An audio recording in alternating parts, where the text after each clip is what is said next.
እጅግ አሳዛኝ በተባለ ሁኔታ በምስራቅ አርሲ አሁንም ከ10 በላይ ኦርቶዶክሳውያን መገደላቸውን ቁጥር ወደ 13 ከፍ ብሏል። በዚህም ታዲያ ከተገደሉት መካከል ውጤቱ ተሰርዟል፣ ሰዎቹም በህግ ይጠየቃሉ በማለት ምርጫ ቦርድ አስታውቋል። የጣቢያው ምርጫ አስፈጻሚዎች በድምጽ መስጫ ወረቀቱ ላይ ምልክት እያደረጉ ስለተገኙ ምርጫው በአካባቢው ላይ እንዲሰረዝ ተደርጓል። የአርሲ ኦርቶዶክሳውያን ደም የስልጣን ማጽኛ ግብር ነው። እያንዳንዱ ሰበብ የተፈለገ ኦሮሚያ ምድር ላይ ኦርቶዶክስ መኖር አልቻለም። ያቃጥልህ አብይ አህመድ አንተ ብሎ ደግሞ አላህ ይባርክ ትላለህ። ወረዝ እንዳትወስድ አይዞና አይዟችሁ በየሃይማኖታችሁ ጸልዩ። በቃ ሌላ ምንም የሚያወጣን ነገር የለም።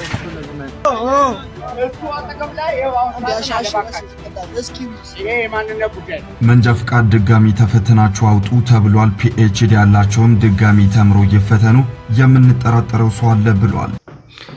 ሰላም ጤና ይስጥልኝ። በጣም ልብ የሚሰብር መረጃ ነው ይዤላችሁ የመጣሁትልኝ። በተለይ ከአርሲ ጋር በተገናኘ የሟቾች ቁጥር በጣም ከቁጥር በላይ እየሆነ ነው ያለው። በሚያሳዝን ሁኔታ ግን የሟቾች ቁጥር በጣም ጣራ ነክቶ ሳለ ጠቅላይ ቤተ ክህነትና የአርሲ ሀገረ ስብከት ሊቀ ጳጳስ ግን እየዘገቡት ያለው ግን በጣም በህዝብ ደም ላይ ከመጫወት በህዝብ ደም ላይ ከማላገጥ እንኳንም ሞተ የሚያስብል መረጃ ነው በጣም እያጋሩ ነው ያሉት። እስቲ እንመለከተዋለን። ለማንኛውም ለብዙዎች እንዲደርስ ሼር አድርጉት።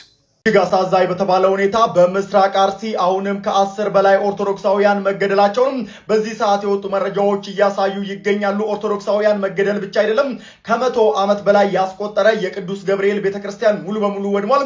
እንደዚሁም ደግሞ የመድኃኔዓለም ደብርም እንደዚሁ መውደሙ እየተነገረ ይገኛል። ማህበረ ቅዱሳን እንደገለጸው ከሆነ ከግንቦት 23 ጀምሮ በምስራቅ አርሲ ሀገረ ስብከት አስኮ ወረዳ ጠላታ ጨፌ ቀበሌና ካራ ኩፌቴን በሚባሉ አካባቢዎች በኦርቶዶክሳውያን ላይ ያነጣጠረ ጥቃት ተፈጽሟል ተብሏል። በዚህም ታዲያ በአስኮ ወረዳ ብቻ በታጣቂዎች በተፈጸመ ጥቃት 10 በላይ ኦርቶዶክሳውያን ተገድለዋል ተብሏል። ከ101 ዓመት ዕድሜ በላይ ያስቆጠረው ቤተክርስቲያንም መውደሙ ነው የተገለጸው። እጅግ በጣም ያሳዝናል። ለሞቱት ነፍስ ይማር።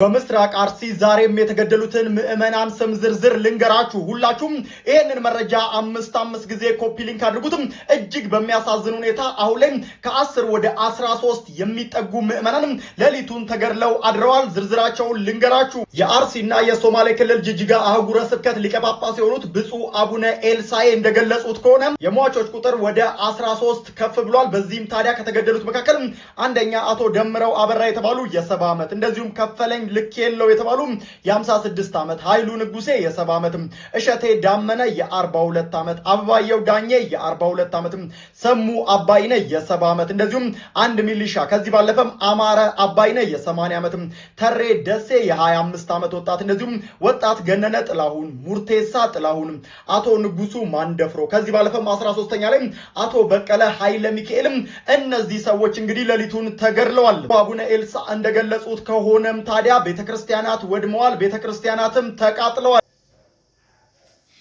በነገራችን ላይ በጣም በሚያሳዝን ሁኔታ እንደዚህ አይደለም። በነገራችን ላይ በጣም አንድ ሁለት መረጃ ልጨምርላችሁና እውነታው ምንድን ነው የሚለውን ነገር በደንብ እኔ አሳያችኋለሁ። ምክንያቱም በጣም ቀባጥረው ነው የተዘገቡ ራሱ ዜናዎቹ ራሱ ዘገባዎች ራሱ በጣም የሚያሳዝን ሁኔታ ላይ ነው። አንድ ሚኒሻ ያለ የሞተው ሚኒሻ እንደዛ አይደለም እነግራቸዋለሁ። ለምን ሚኒሻዎች ጭምር እንደሞቱና ለምን ይሄ ሁሉ ኦርቶዶክሳዊ እንደተገደለ ጭምር ምክንያቱን እነግራቸዋለሁ። የአርሲ ኦርቶዶክሳውያን ደም የስልጣን ማጽኛ ግብር ነው። ኦርቶዶክሳውያን ባለማተቦች ተመርጠው በአሰቃቂ ጥቃት የሚገደሉበት ሀገር የአዲሱ ዓለም ስርዓት ማጽኛ የዲያብሎስ ደቀ መዝሙሮች የሚያከናውኑት ግድያ ነው። በምርጫ ዕለት ተጠናክሮ የቀጠለው ግድያ የብዙዎችን ሕይወት ቀጥፏል።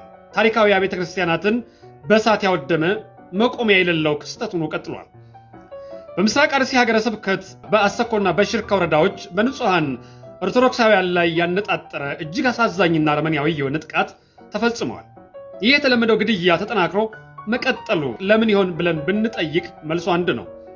ኦርቶዶክሳውያን ጥልቅ እንቅልፍ ስለወሰዳቸው ተደራጅተው ራስን መከላከል፣ በእምነታችን አትግደሉን፣ በዚህ የምትቀጥሉ ከሆነ ተያይዘን እንጠፋለን ከማለት አንገትን አሳልፎ መስጠት ባህል አድርገው መቀበላቸው በየትኛው መንገድ ያኮረፈ ሁሉ በቀሉን እና ኩርፊያውን የሚወጣው የአርሲን ኦርቶዶክሶች በመግደል ነው። ይህ ግድያ መቆሚያ እንደማይኖረው ለዓመታት የተፈጸመው ግድያ አስረጅ ነው። ማቆሚያ ከሌለው ምን ማድረግ አለብን የሚል ጥያቄ መጠየቃችን ግድ ይለናል። መልሱ ቀላል ነው። በቃን ማለት አለብን። በቃን ማለት ያለብን እንዴት ነው ከተባለ አንደኛ የአርሲን ሀገረ ስብከት የሚያስተዳድሩት ሊቀ ጳጳስ ምዕመኑን አስተባብረው እና አደራጅተው ራሳቸውን እንዲጠብቁና ከአካባቢው አስተዳደር ጋር በመነጋገር በመወያየት ሂደቱን በመገምገም አርሲ ላይ የሚፈሰውን ደም ማስቆም ካልቻሉ የአርሲ ሀገረ ስብከት ሊቀ ጳጳስ በቃ ስልጣናቸውን ይልቀቁ። ሁለተኛ ከሀገር ውጭ ያሉት የኦርቶዶክስ አብያተ ክርስቲያናት ምዕመኖቻቸውን በማደራጀት ፊርማ በማሰባሰብ ለሌሎች እህት አብያተ ክርስቲያናት ድምጻቸውን በማሰማት በማህተባቸው ምክንያት እየተገደሉ እንዳሉ ዓለም አቀፍ ማህበረሰቡን በማስተባበር ኢትዮጵያ ውስጥ የሚፈጸመውን የሃይማኖት ግድያ በቃ ብሎ እንዲያወግዝ ማድረግ። ሶስተኛ የአርሲ ኦርቶዶክስ ወጣቶች ሞትን በጸጋ ተቀብለው ከመሞት በመደራጀት በቀን ብለው የሚሰነዘርባቸውን ለመመከት መነሳታቸው። አራተኛ ቅዱስ ሲኖዶስ የአማኞቹን ሞት በጽኑ በማውገዝ አስተዳደራዊ እርምጃ እንዲወሰድ ተጽዕኖ ማሳደር ካቃተው እንደ ሀገር አማኞቹን አስተባብሮ መምራት ካልቻለ ላማኙ በግልጽ አልቻልኩም ብሎ እንዲያሳውቅና የሊቃውንት ጉባኤ ተጠርቶ እንዲመክር በቃን እንበል። አምስተኛ በአፍሪካ አስተማማኝ መከላከያ ሰራዊት ገንብቻለሁ የሚለው መንግስት የኦርቶዶክሳውያን ሞት የማያስቆም መንግስታችን አይደለምና በቃን እንበል። አገራችን ኢትዮጵያ ላይ ርካሹ የሰው ህይወት ነው። ኑሮማ በየቀኑ ይወደዳል። የዕቃው ነው የሸቀጡ ዋጋ ዕለት ዕለት ይጨምራል። ውድ ዋጋ የተከፈለለት የሰው ህይወት ግን ዋጋ አጥቶ ወድቆ ይቀራል መሬት። በሽታ ነው። አንዳንድ ወገኖቻችን በሽተኞች ናቸው። ስደት ነው። በገዛ ሀገራችን ስደተኞች ነን። መፈናቀል ነው ያለው። ስደት ነው። መከራ ነው ያለው። ወጥቶ ለመግባት ስጋት ነው። ዋስትና የለም።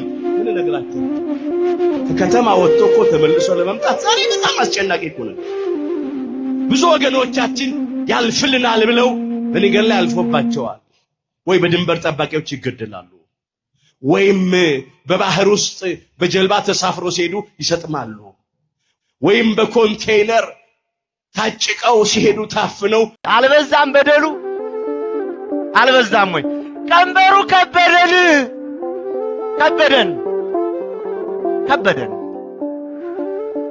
በእያንዳንዱ ሰበብ የተፈለገ ኦሮሚያ ምድር ላይ ኦርቶዶክስ መኖር አልቻለም። ተሰደዱ ክርስቲያኖች። ለምን? ዜጋ አይደሉም? ማመን አይችሉም? በፈለጉት ማምለክ አይችሉም? የነፍጠኛ ታቦት ይውጣልን። ማን እንዴ? ጎበዝ፣ ይቺ ቤተክርስቲያን በደሏ ምንድነው? እኛ ክርስቲያኖች ራሱ ምንድነው የበደልነው? ዝም ማለት፣ መረጋጋት፣ እንዳበሩት አለማበድ፣ ሀገሬ ህይወቴ ማለት፣ ታሪኬ ማለት ወንጀል ነው ወይ? አስባችሁታል? ባለፈው ወራት እዚህ ከተማ ጥምቀት አክብራችኋል። ጥምቀት ማክበራችን ለነሱ እንጀራ ነው። ምን ጎዳ? ጥምቀት ስናከብር እንጀራ እንሰጣለን።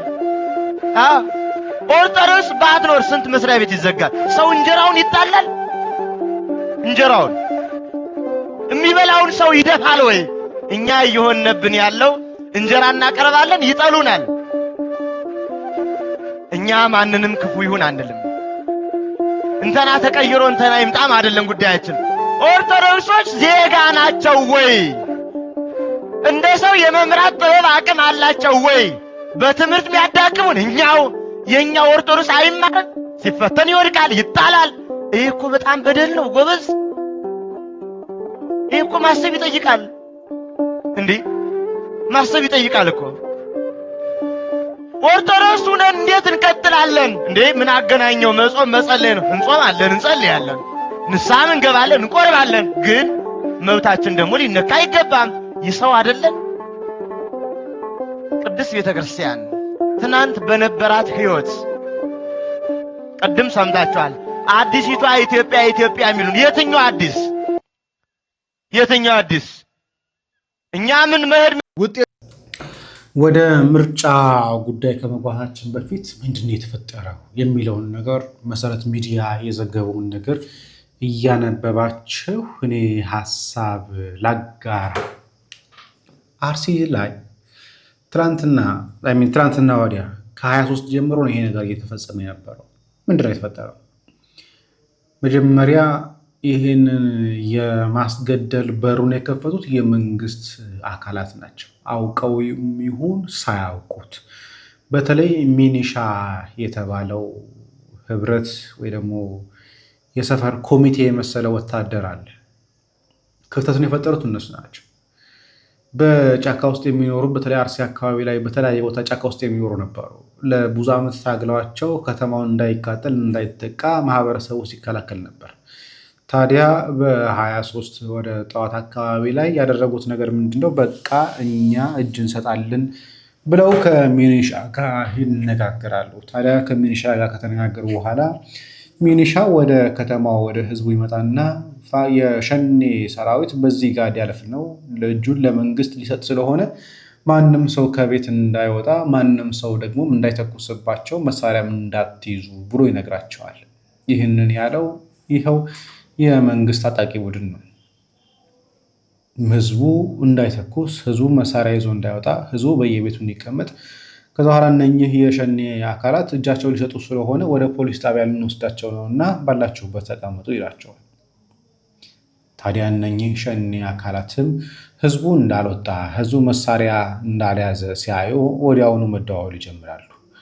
መደዋወሉ ሲጀምሩ የመጡት አካላት ግን ማህበረሰቡ ህዝቡ ሊቋቋሙ በማይችለው ደረጃ ይሆናል። ቁጥራቸው ወደ 3000 የሚጠጋ የሸኔ አባላት ናቸው። እንደ ጎርፍ መጥተው ከ200 በላይ ቤቶችን ያቃጠሉት፣ ሀብት ንብረት እንዳለ ዘርፈው ወስደዋል።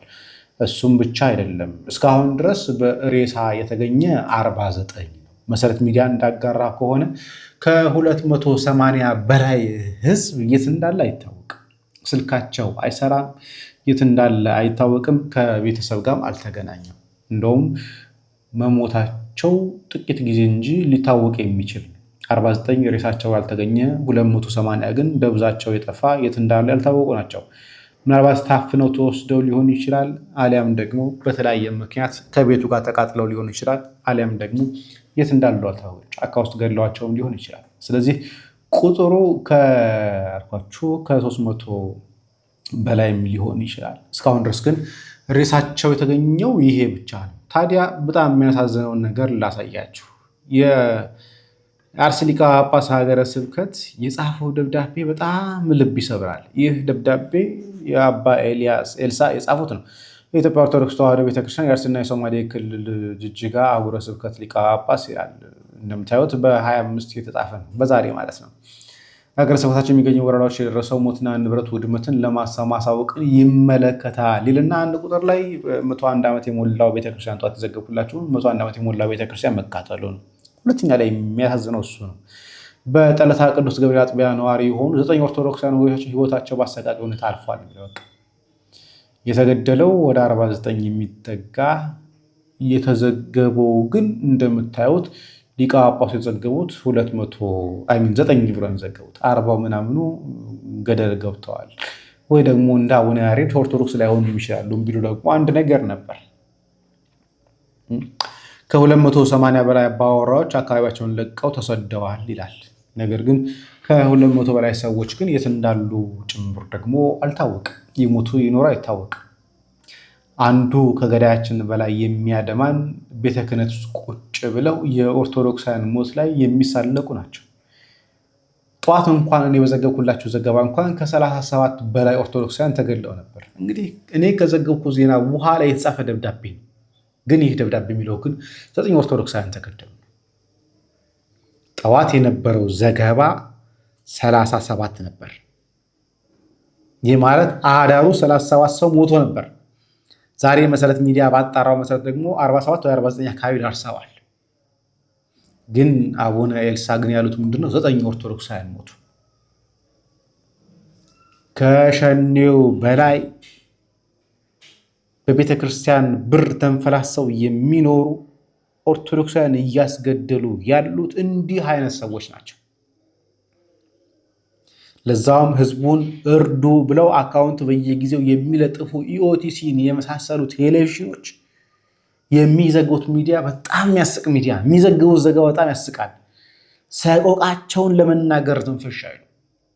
ቢናገሩ እንኳን አንድ አምስተኛውን እንኳን የሞት ዜና እንኳን ለመናገር ፈቃደኞች አሉ። አንድ አምስተኛውን ለመናገር እንኳን አካፍለው 49ን አካፍለው 9 ያደረጉት 40ውን ሞት እንኳን ለመዘገብ ፈቃደኞች አሉ። አሁን ትንሽ ቆይተው 13 ደርሰዋል ይላል። 13 አይደለም የደረሰው 49 ነው የሞተው ሰው 47 49 አካባቢ ነው የሞተው ሰው 280 ሰው የት እንዳለ አልታወቀም። እነሱም እንደሞቱ ነው የሚቆጠሩት። ግን የኛ ሊቃነ ጳጳሳት የኛ ቤተ ክህነት ላይ ያሉ ጉዶች ግን እንጀራቸው አይጉደል ሆዳቸው አይራብባቸው እንጂ ኦርቶዶክሳውያን ሞቱ አልሞቱ ለነሱ በአሁኑ ሰዓት ላይ ጉዳያቸው አይደለም። ቤተ ክህነቱ ደሞዝ ይከፍላቸዋል፣ መኪና ይመድብላቸዋል፣ የዕለት አበላቸው አይሰረዝባቸው። ስለዚህ ኦርቶዶክሱ አለቀ አላለቀ ጉዳይ አይደለም።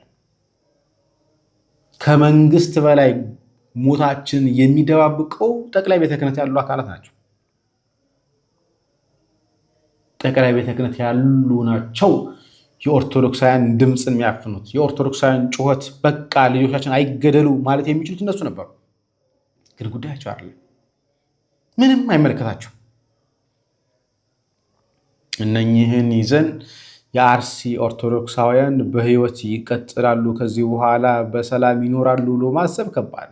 ቢችል ሀገረ ስብከቱም ይሁን ጠቅላይ ቤተ ክህነት አጠቃላይ ኦርቶዶክሳውያን ከአርሲ አስወጥቶ ሌላ ቦታ መውሰድ ቢችል መልካም ነበር። ግን ሞታቸው ጉዳዩ ያልሆነ ሀገረ ስብከት፣ ሞታቸው ጉዳዩ ያልሆነ ቤተ ክህነት፣ ሞታቸው ጉዳያቸው ያልሆነ ሊቃነ ጳጳሳት ስለ ቀሪዎቹ ይጨነቃሉ ብሎ ማሰብ ደግሞ ዘበትና ከንቱነት ይመስለኛል። እርግጥ ነው መንግስት መገልበጥ እንችላለን። ነገር ግን ሰላማዊ ሰልፋችንን ግን ወደ ቤተ ክህነት ማድረግ ግን የሚከብደን ግን አይመስለኝም። ጥቂት ጊዜ ካልሆነ በስተቀር ሰልፋችን ወደ ቤተ ክህነት እንደሚሆን ምንም ጥርጥር የለው። ትንሽ ነው የቀሩት። አርሲ ላይ ያልቃሉ፣ ይገሏቸዋል፣ ይጨርሷቸዋል። ግን እመኑኝ የዛን ጊዜ ግን ሊቃነ ጳጳሳት ምን አይነት ምላሽ ሊሰጡ እንደሚችሉ ግን የምንተዛዘበው ግን ይሆናል። እኛም ሞታችንን መናገራችን አናቋርጥም። ሊቃነ ጳጳሳትም የሟቾችን ቁጥር መቀነሳቸው አይቀርም፣ አሊያም ደግሞ ዝምታቸው መምረጣቸውን አይቀርም። ግን እናየዋለን። የጊዜ ጉዳይ ነው እንጂ እንነጋገርበት፣ እናወራርዳለን። ማወራረድ ባለብን አንግል እናወራርዳለን። ቃል ለምድር ለሰማይ። ወደ ሌሎቹ እንሂድ፣ ወደ ምርጫ ተኮር እንሂድ።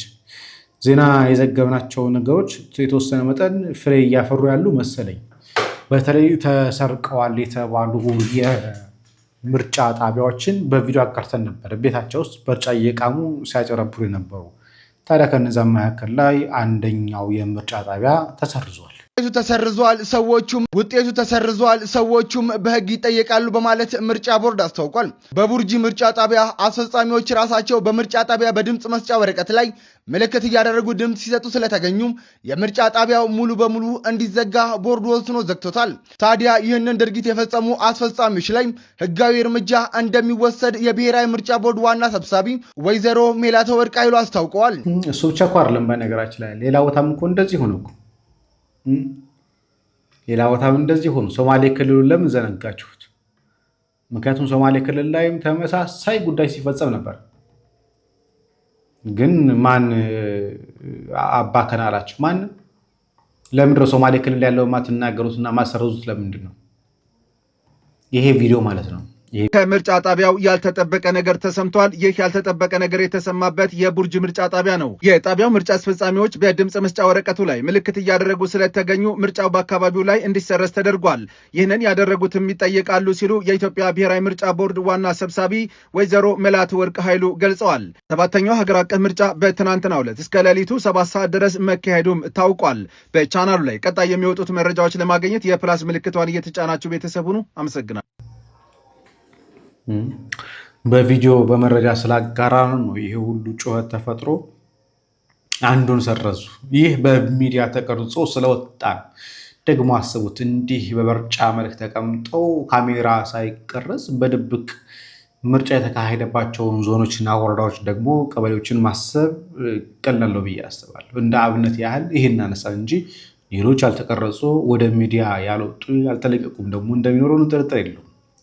አንድ ያስገረመኝ ነገር ላሳያችሁ። እንጃ ፍቃድ ድጋሚ ተፈትናችሁ አውጡ ተብሏል። ፒኤችዲ ያላቸውም ድጋሚ ተምሮ ይፈተኑ፣ የምንጠራጠረው ሰው አለ ብሏል። በአጭር የጽሁፍ መልእክቱ አርቲስት ታሪኩ ጋንጋሲ በሰሞኑ የትራንስፖርትና ሎጂስቲክስ ሚኒስቴር ሁሉም ሾፌሮች እንደገና ተመዝነው ተፈትነው ካለፉ ብቻ መንገድ ላይ ይወጣሉ ማለቱን መዘገቤ ይታወሳል። ጥሩ ነገር ነው። ፒኤችዲ ያላቸውም ከጠቅላዩ ጨምሮ ጥሩ ነበር። ተመዝነው ተፈትነው መውጣት ቢችሉ አንድ ሰው የመረረው አቃጥለህ አብይ አህመድ አንተ ብሎ ደግሞ አላህ ይባርክ ትላለህ። አንተ ቆሻሻ ህዝባችን ያቃጠልክ፣ አማራን ያቃጠልክ፣ እንደዚህ ነፍስ ይቃጠል፣ እንደዚህ ይቃጠል ነፍስ። አንተ ቆሻሻ ወደ ጭንታ እንትን በይ ቅረጭ አንቺ ይሄን ቆሻሻ አብይ አህመድ አላህ እንደዚህ አሁን ያቃጥለው የአማራን ህዝብ እንዳቃጠልክ እንደዚህ ነው የምናቃጥልህ። አንተ ቆሻሻ የሰው ቆሻሻ አንተ ቆሻሻ እንመጣልሃለን።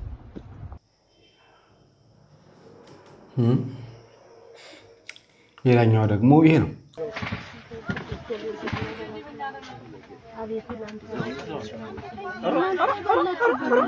አንተ ቁጭ በሉ። ሌላ ኃይል ያለ ነው የሚመስላቸው። ቁጭ በሉ ይላጃችሁ ወደዚህ እንዳታስቡ።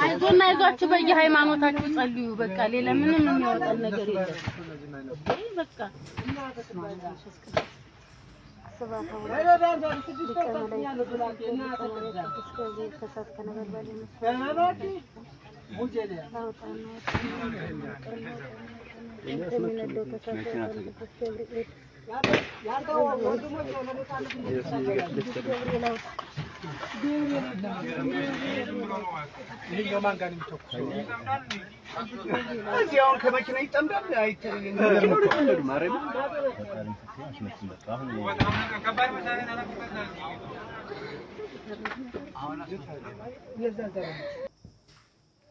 አስቡት፣ ነዋሪው እንዲህ ነው ሰክቶ በየቦታው ብር የታይታችሁ ከሆነ እየተተኮሰ ያለው እዛው ጋር እዛው መኪናው ፊት ለፊት ወታደሩ ታዩታላችሁ፣ እየተታኮሱ ነው ያሉት። ይሄ ነገር ባለፈው ኢትዮጵያ እያለሁኝ ከአክሱም ስመለስ እንደዚሁ አጋጥሞኝ ነበር።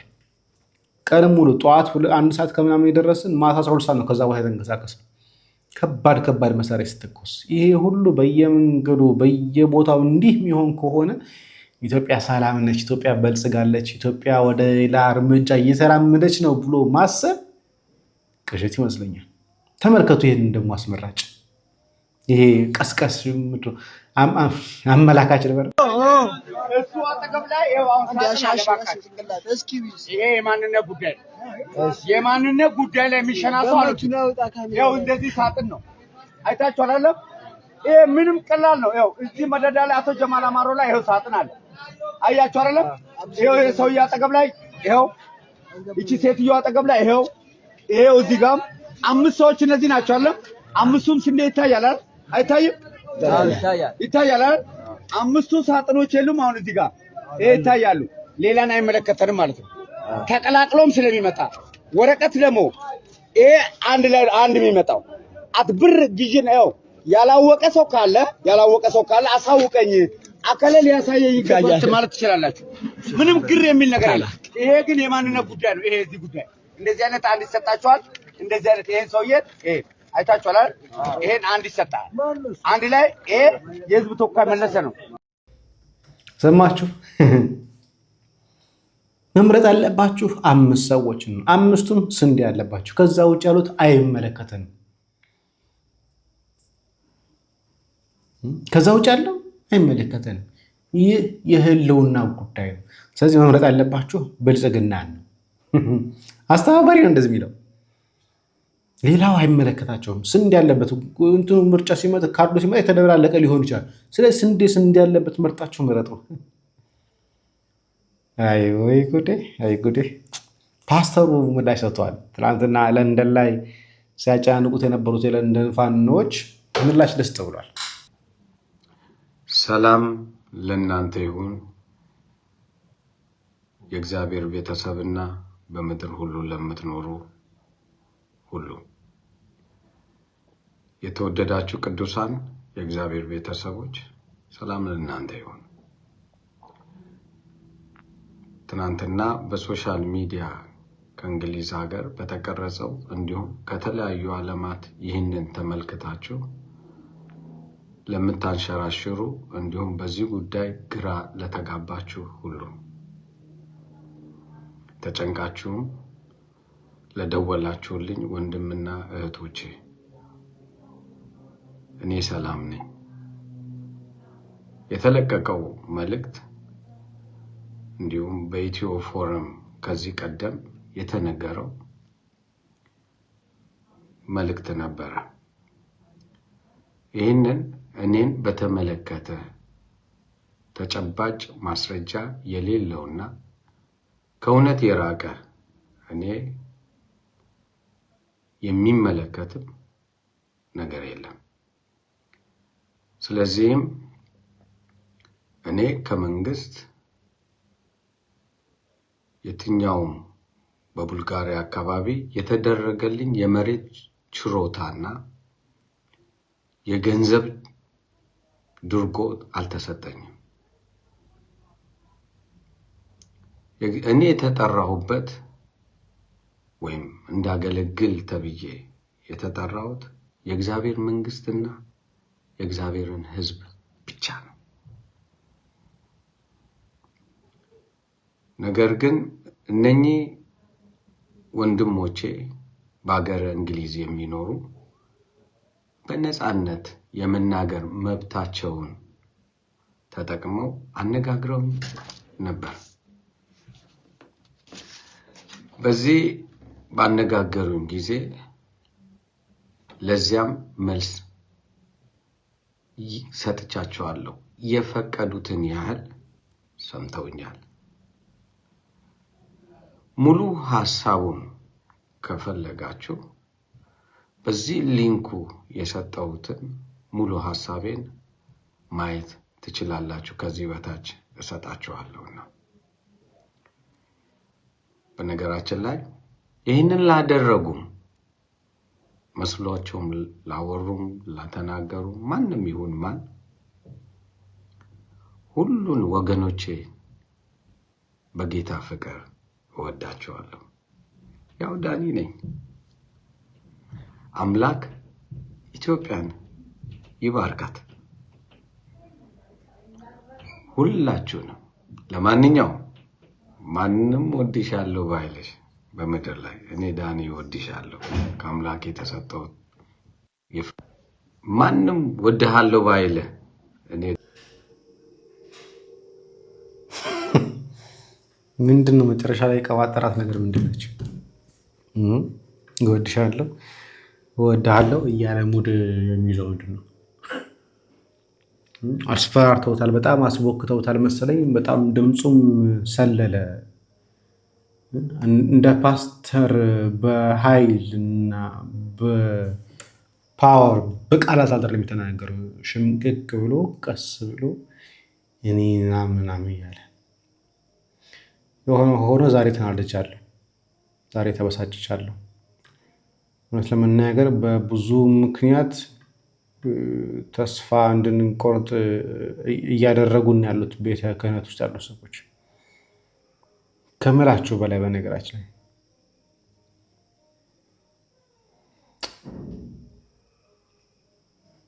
ፊታችንን ግን ወደ እነሱ ወደ ጠቅላይ ቤተ ክህነት ማዞር እንዳለብን ግን በደንብ ይታሰብናል። ፊታችን ማዞር ያለብን ወደ ጠቅላይ ቤተ ክህነት ነው። ኦርቶዶክሳውያን ይጠብቋቸው ዘንድ የተሾሙ ሊቃነ ጳጳሳት ከደሞዛቸው ውጪ ለሕዝቡ የማይጨነቁ ለመንጋው የማይራሩ ሆነዋል። 100% እርግጠኛ ሆኜ እናገራለሁ። 49 ሰው ተገድሎ ሳለ 9 ሰው ተገድሏል ብለው በደብዳቤ ያወጣሉ። መንግስት ይህን ይዝና ሌሎችም ይዘግባሉ ይህን ነገር። ምክንያቱም ቤተክርስቲያን ኦፊሻል ያወጣቸው ደብዳቤ እሱን ስለሆነ የእልቂታቸውን የቤታቸው መቃጠል የመዘረፍ የሰቆቃቸውን ጉዳይ ግን ሊገልጽላቸው የሚችል አካል ግን ሀይ እባካችሁ ተው ልጆችን የሚል አካል ግን በማጣታችን ምክንያት ግን ልባችን ይሰበራል። ግን ምን እናመጣለን?